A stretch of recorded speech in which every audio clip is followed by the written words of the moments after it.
The 1860 election, as people know, this is what tore the country apart. The Democratic Party is divided between Northern Democrats and Southern Democrats.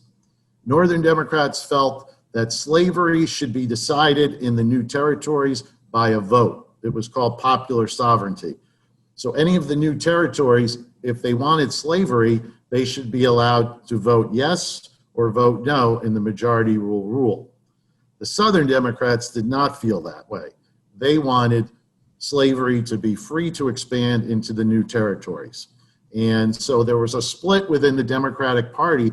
You actually had two Democrats running for president, a Northern Democrat and a Southern Democrat.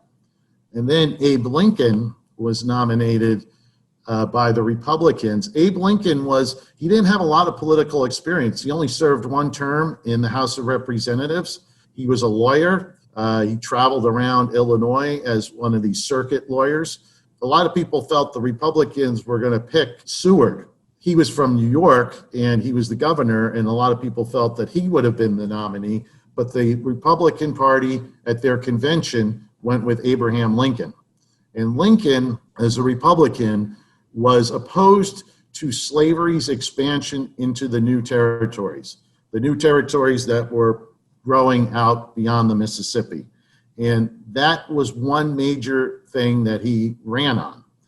And by having the Democratic Party split and Lincoln running as the only Republican, plus there was a fourth candidate running as a constitutional unionist who was trying to run on, let's try for one more compromise before this whole thing falls apart.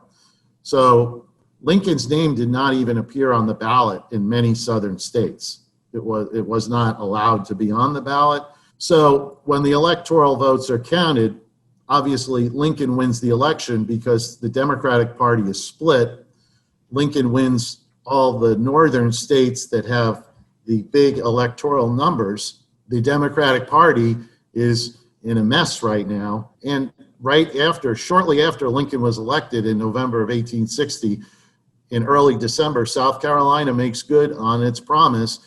They decide to secede. They secede, followed by several other of the Deep South states. So by the time Lincoln is inaugurated president, he is coming into the presidency with a nation that is tearing itself apart. Lincoln presidency begins under the shroud of civil war, a divided nation. People didn't know, is the nation going to be able to put itself back together? Or are we going to just basically have now two countries in North America? Lincoln is so hated amongst Southerners. His trip to Washington, D.C. to attend his own inauguration, he has to be snuck into Washington in disguise because there are threats to his person. Because his train would be coming through Baltimore, Maryland, would become one of those states that was known as a border state. They did not secede, but they had Southern sympathies. So as Lincoln is passing through Baltimore, there was a real fear that Southerners, snipers, might try to take a shot at him. So they disguised him. They snuck him into the Capitol. He did do a public inauguration, but there was always a fear that somebody would try to assassinate Lincoln during his presidency.